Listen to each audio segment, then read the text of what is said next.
এইটাই তো আমার সেই পকেট। কোন দিকে গেল আমি তো কিছুই বুঝতে পারতেছি না। যাই এইদিকে। দোস্ত, তাহলে এখন কোন দিকে যাবি তুই? মনে হয় অফিসের দিকে যাবি, তাই না? আমিও অফিসের দিকে যাব।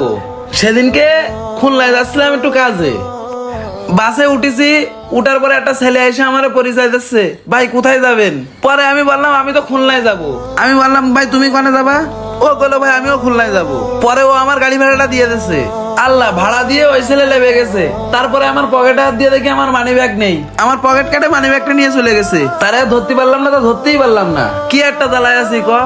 একটা কাজের এক গাদা টাকা, এখন এই লোকের টাকাগুলো এখন আমার শোধ করা লাগতেছে। দোস্ত, ওই যে সেই মালটা যাচ্ছে।